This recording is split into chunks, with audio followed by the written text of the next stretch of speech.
Can't really do it wrong, right? So, all right, let's get started. So, like I said, I am testing out streaming on 2 platforms at once. So, I am live in the Neighbor Hub, which is the community that we have on Mighty Networks, which is free to join if you would like to. We would love to have you. And I am here on Substack. So, we've got 2 streamings happening at one time. And I am still moving a few tabs around because I should have set my notes up just a little bit better. But that's so I can stay on track. So welcome everybody. Like I said, again, two lives at the same time. If you're confused because you are in the Neighbor Hub and you're a Substacker and you see me in both places, and hey, Sarah, then that is why. I am doing an experiment, Sarah. I'm seeing if I can stream from 2 places at one time. I'm then going to save the video and splice it. So it'll be like that Hollywood effect where you have like the camera coming from different angles, and it will be super cool in my mind. We'll find out if that is actually how it works. But one of the things I wanted to do since I'm here talking about this is give you a preview, a little bit of a rundown for what will be in Saturday's newsletter. A few things are changing in the newsletter. For one, I started a subscriber chat. Thank you to everybody who pointed out that I had turned the subscriber support links into an Easter egg hunt, and they were about 5 minutes. Opportunity Substack is long because there's a lot of things in it, a lot of author opportunities, which is great. I'm going to love that while we can. But you had to scroll so far down to actually get to the link for the subscribers that it was a little ridiculous. So now supporting subscribers have their own chat. And then the benefit of that, the side benefit, which kind of came out of that, is now when I share that link, A, you can get it directly. You will not have to sit there and scroll. It'll be in the newsletter. And then B, we can talk about the download. So if you have questions, you can ask me. If something's not working, we can talk about it. If you have a suggestion to make something better, easily done, we can do that. So I just really like that much better. So it was something that was not working, but because you guys let me know it wasn't working, now it works way better. So that's the first thing that's going to change. The second thing is because the newsletter, the Opportunities newsletter, is so long. I really love the teaching element. I've tried to get rid of some things. I've tried to turn the calendar into just a download. And, are you watching from the Substack stream, Sarah? That's hilarious because Sarah is also part of the Neighbor Hub. So you could be watching it at the same time. So, and that's good for me to know that you can actually hear me then on the Substack because I'm using 2 microphones. But going back to what is happening in the newsletter, I'm going to be doing the lesson that I've started doing where I'm talking about everything. I'm going to do it as a video because a video, you can pack a lot in the same probably 4 inches of space as opposed to that big old long lesson. So, and today, the thing that is coming up for this Saturday is I'm going to be talking about covering your creative asset. And by creative assets, I mean our stuff, the stuff we write, the stuff we paint, the stuff we photograph, our creations. And we're going to be talking about how we can protect those. But first, I have notes. So let me look at my notes to make sure I haven't missed anything. We introed the news. Oh, that's what I'm talking about now, including the video in the Substack. Oh, and then let's talk a little bit about what happened last week. I am loving the Notes Boost Challenge over there from Sarah Fay, by the way. That has been really fun. And I'm meeting so many new people.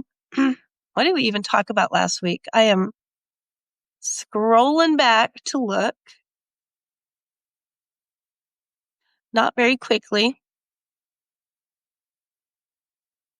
Okay. Yes, we talked about if your writing is truly yours. And talking about basically your rights. This whole month, we are talking about rights and how to own them, how to protect our rights as writers and creatives. You may do more than just writing, so we are just talking about it in the creative, all the things that you create. not just writing, but I am a writer and a publisher, so that is obviously going to be where my focus is.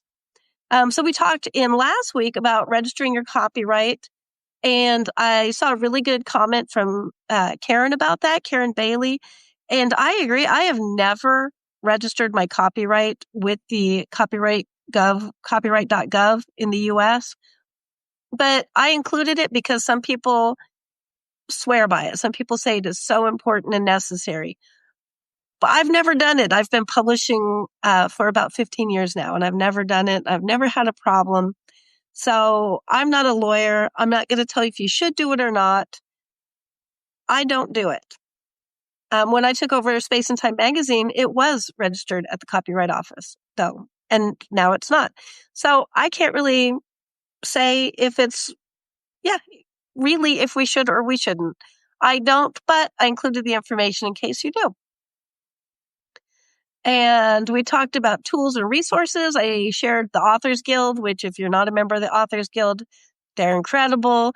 They've got contract review services and all sorts of stuff. The copyright.gov, Creative Commons is another cool one that I like to go to, and Writer Beware, which is a blog of SFWA, Science Fiction and Fantasy Writers Association, that shares the scams that might be going on. So you can be wise and forewarned.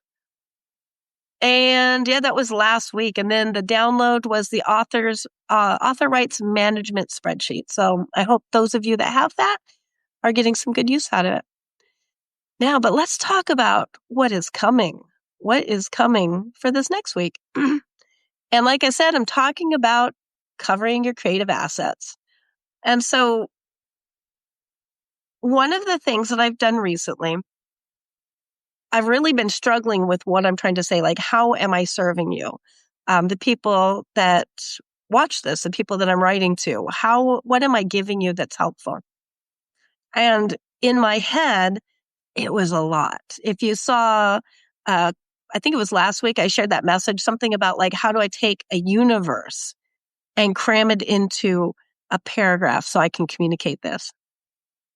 And I feel like I did it. I feel like I figured it out. And it came down to a story, because everything is about story. A story, I'll actually just read it because I love how I wrote this. I said, we think we just want the facts, but story adds emotion to the facts and it prompts action. Emotion is what prompts us to act. And this is true. This is, if you read Story or Die by Lisa Cron, she talks a lot about this. And I think this is where I learned most of this. But emotion is empathetic motion. It's motion that we feel. And so Plato liked to talk about reason, but it's emotion that makes us act. And so that's why story is so important, because story is what prompts us to act on something. So here I was trying to take this huge idea that I couldn't quite put into the right words, and there were too many words. You couldn't get a very succinct idea of what I was trying to say. And so I put it in a story, and that was kind of such an obvious no-brainer. Like, why didn't I think of that already? Should have been the first thing I did, but it was the last thing I did. So now I'm reverse engineering from that story to build everything else that I was working on. So that story is going to be a download this weekend, and it's the Avery Creator Allegory. And so you'll be able to see where that's going to tie in for the rest of this year and next year, because I'm going to be doing a year-long cohort to work with everybody. And it's going to be free for everybody. It's just going to be in Authortunities. And we are going to change some of the mindsets that we are artificially given and do some reframing about what does it mean to be an artist and what does it mean to be a creator. I feel like we are told so many things that are not true. And it's because I was just actually talking to somebody that I was working with today about this. So if you're watching, Kenny, sorry, soapbox number 2 for you today. But because artists are who is responsible for telling a society when they're doing wrong, we're like the conscience of society. And so when people don't want to be told that they're wrong, they try to downplay it. They take the power away from that voice, or they try to. And I feel like that is where art is. We are the most important part of any society. We're the part that honestly should be getting feted. Like, we should be getting awarded and feted and celebrated for what we do. We're trying to think outside of the box and find solutions, real solutions, and guide our society, which is our society. It's everybody's society, to better directions for everybody. And instead, we're kind of told all these tropey lies, like, just go with the real story. When I was in second grade or first grade, or maybe it was even kindergarten, we had an assignment, and it was to draw a picture of what we were going to be when we grew up. And I know we probably all had that assignment. And I drew a writer. And the teacher said, honey, you can't be a writer. Maybe you would rather be something else. Maybe you would rather be something that will actually make a little bit more money. You can't support yourself as a writer. And I know she probably meant well. And so I added mother. So I was really in trouble. That teacher probably was like, this girl is never going to have a penny to her name. But I wanted to be a writer and a mother. And I was counseled against that. But as I think about it as an adult, there was a kid that wanted to be president. I have more of a chance of being a writer in my lifetime than I would be to be a president.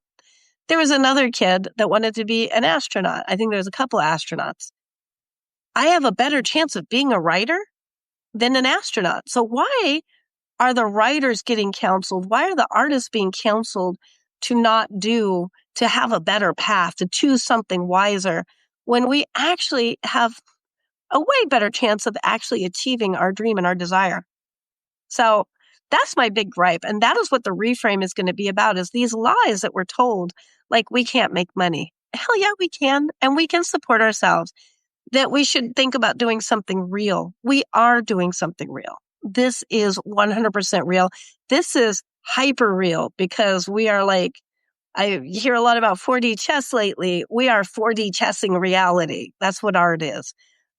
So there are so many things that I want to talk about and gripe, which is why I was trying to cram the universe into that paragraph, which wound up being a few paragraphs, but no more than 2 pages. And it is, as I said, the allegory for Avery Creator, which is going to be in the newsletter this weekend.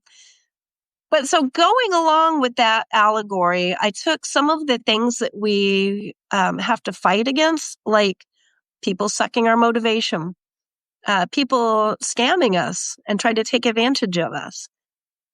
Imposter syndrome is another one. And like you say, bad reviews. And I've turned them into a story. So we've got the bad review ravens and the motivation mosquitoes and imposter bear and the asset bandits. So today, kind of focusing on the asset bandits as we talk about how to cover our creative assets. So vanity publishers is a huge red flag. And for each of these, sadly, I have 5 of these. And for each of these, sadly, I have a real life story. And they're not always about me, but vanity publishers. I recently wound up working with somebody who had paid $5,000 to a book publisher who never got their book out. Fortunately, I believe that they got their money back, which is great. But that is unfortunately kind of common. They tell you how great your poetry is, or your fiction, or whatever. And I'm not saying it's not.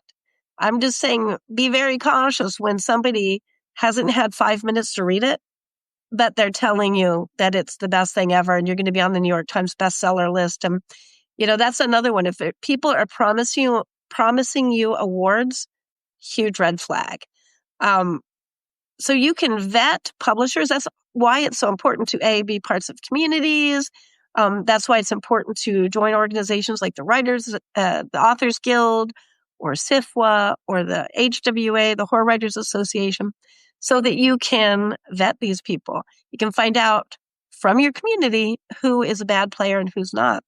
So you can go through reputable sources like Writer Beware, the SIFWA blog about things like this, and you will find the names of the bad players listed a lot of the times. If you're the first one they're targeting, ask yourself these questions. Don't just let somebody tell you that your work is great and then you're just going to give it to them, because no, this is your asset and you need to protect it. So if somebody comes up to you, the questions you want to ask is, how are they exposed to your work? If they send you an email out of the blue and say, I loved your story, your book, blah, blah, blah, and I really want to publish it, where did they get a copy of it? If they got a copy of it off of a pirate site, I still have questions. Did I send it to them? And I see that. I get these emails myself all the time telling me how great my work is, and somebody wants to publish it. And they'll say, oh, what work are you talking about? Which story? What are you referring to? And sometimes they'll just tell me something I haven't even published yet, or something I may have mentioned, or the wrong title. So really watch out for vanity publishers, of course. And the difference between vanity publishers, hybrid publishers, which often get a bad rap because they get kind of merged into vanity publishers, and a regular publisher will never ask you for money. They should never ask you for money to publish your book. If it's a hybrid publisher, it can be a cooperative effort where you are covering some of the costs of publishing, but they don't just publish everybody. You're vetted and chosen. And then a vanity publisher they will publish any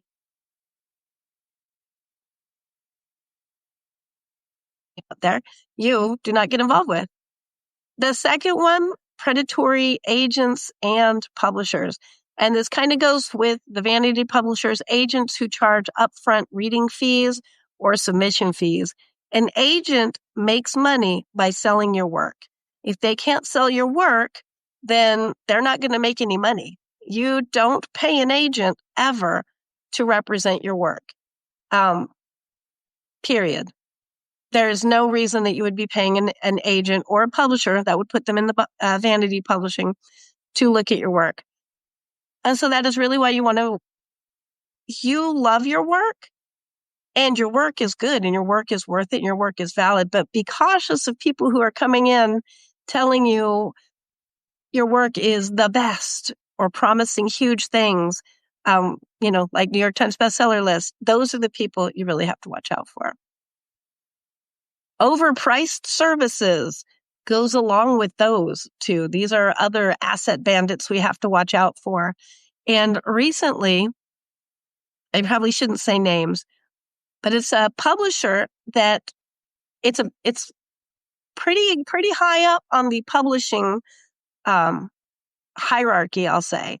And they used to be part of the big five or very up there associated with that. And they now have basically author services. And because they're associated with that prestigious name, it's a little bit tricky because we all want to be published by this prestigious name. But when you really break it down, it's vanity publishing. And so I did, it got very snake oil salesman pressure, high pressure, but I did reach out to them because I really was just curious as to what was the services they were offering. And it was going to be over $10,000 for a basic publishing package. And they made some promises that I know they can't fulfill, like, oh, and you're going to be guaranteed New York Times bestseller. Nobody can guarantee that. That is a vetted, I'm going to say if somebody can guarantee it, it is probably not on the up and up. But that is a vetted thing. Like nobody can put somebody on there. And so if the price is too much, huge red flag. You should never go into debt because you're also, a lot of times, and I've heard this from people that I've worked with, they think that they will make it back. They think this is an investment, and we get told this as artists as well.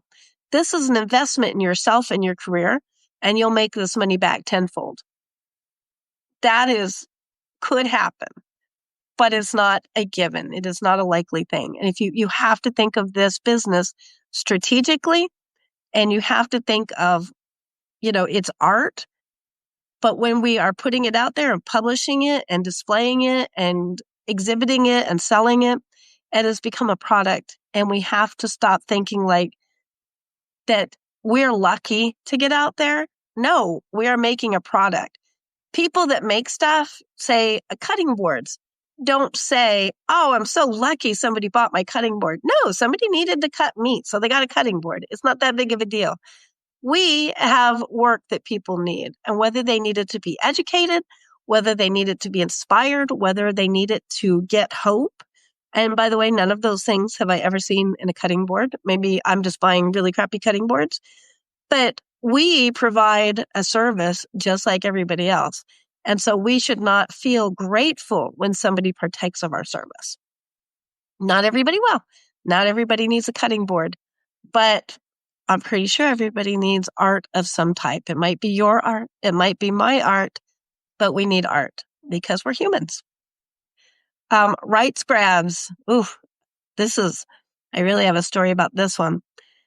So I had a friend ask me to look at a contract one time. And I can't remember every single thing on this contract, but I saved it because it was so predatory.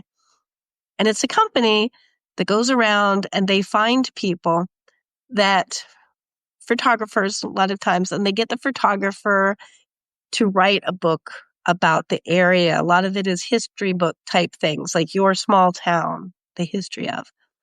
And they get the author to write this book.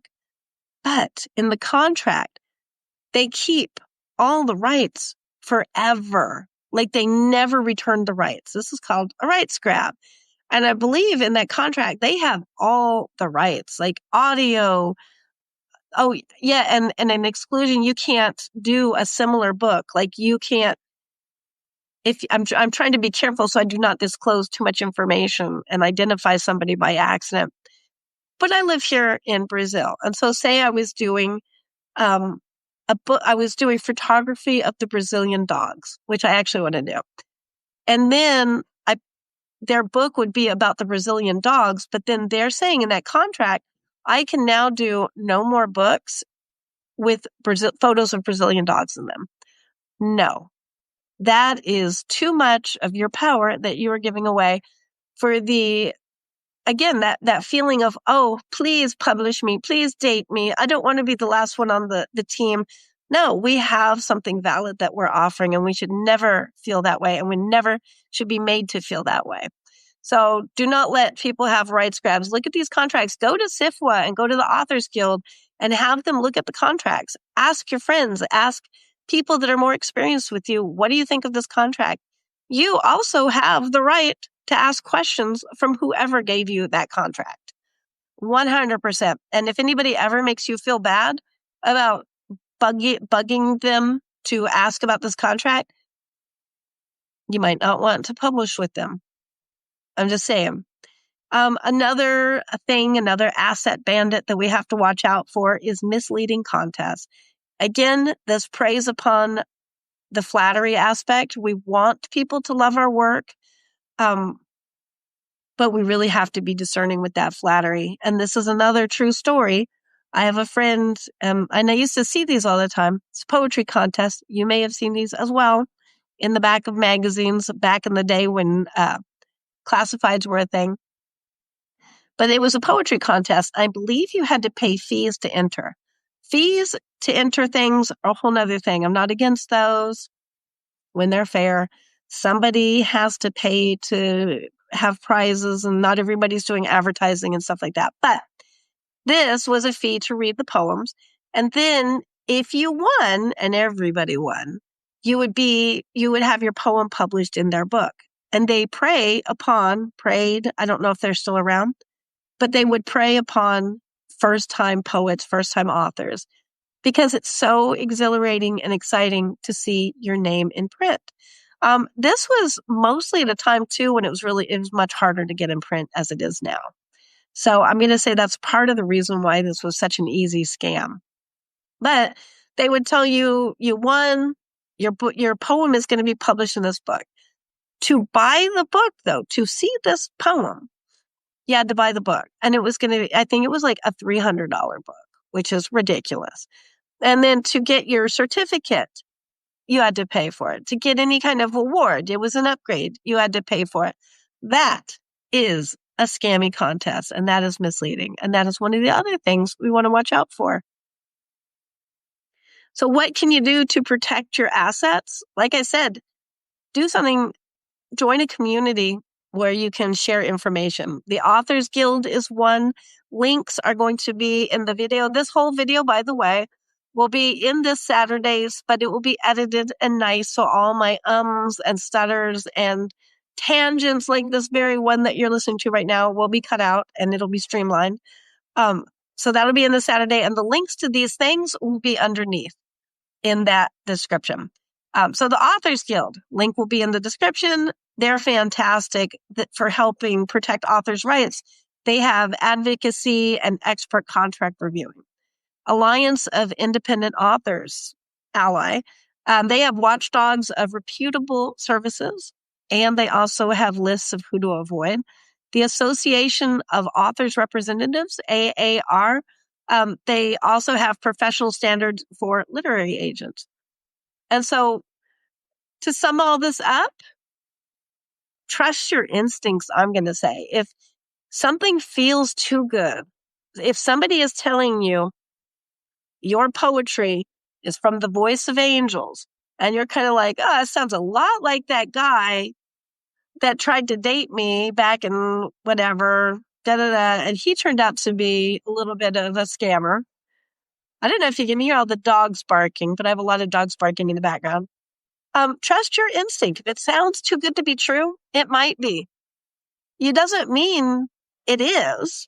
It could be just a really cool, good deal, but definitely ask questions. Definitely, and you have that right. Do not feel like you're putting somebody out by asking questions about your property, your creation.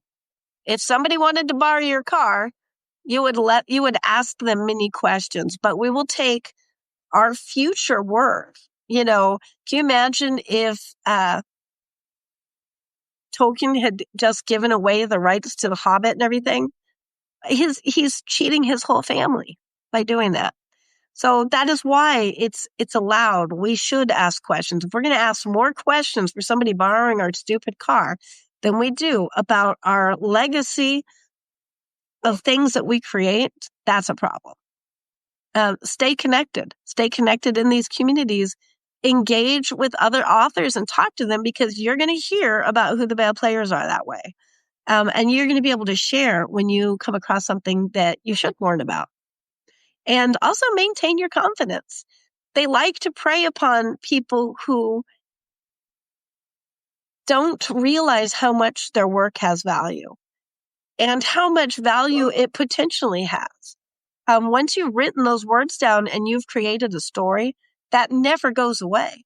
And that has so many, which we're going to be talking about this month, that has so many different ways that you can monetize and expand.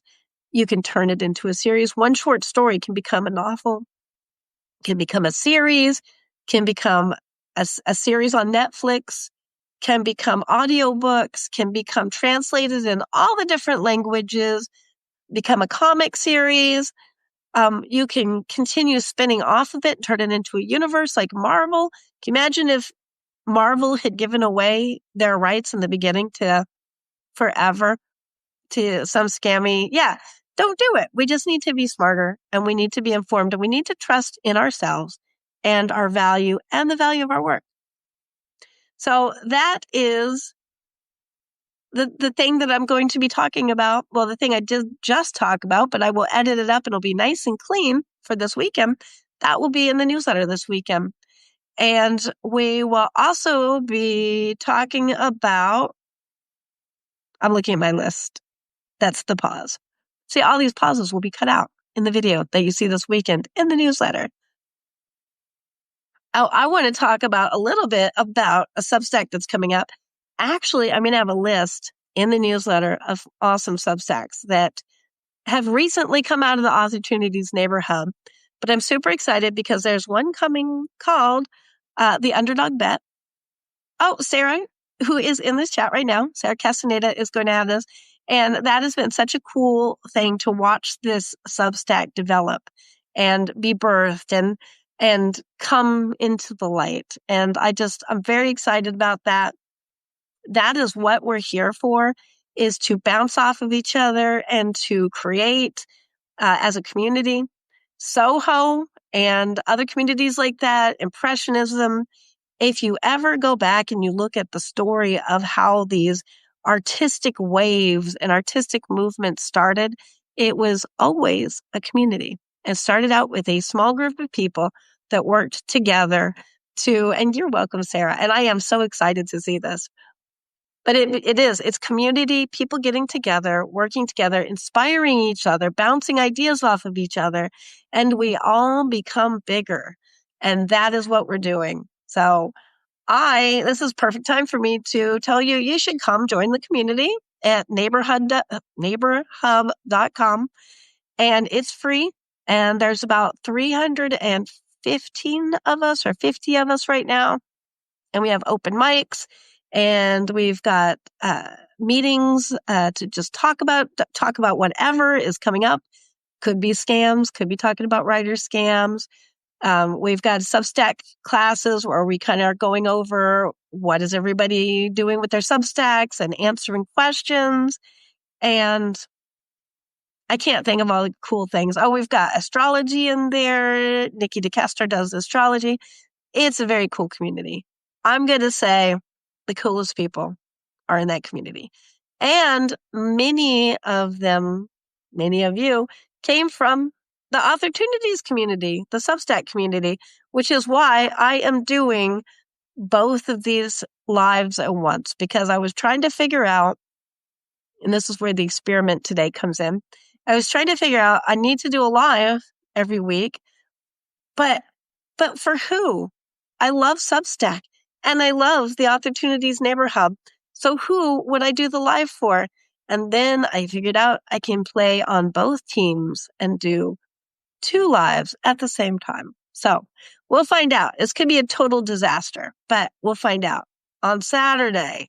And so this Saturday, when you go into the Opportunities of the Almanac, you will find, instead of all the long information in the beginning where I talk about something like protecting your creative assets, you're going to find this video all nicely edited up. And it's going to take up this much space instead of the long scroll. And you're going to find the links underneath. And that's it. It's going to be nice and simple and succinct. And yeah, I can't think of anything else. I feel like there was something else I was going to say there, but it's not on my notes. So I'll have to say it next week or not at all. And that's it. I will see you this Saturday in the Almanac, but all nice and polished and edited. And I don't know.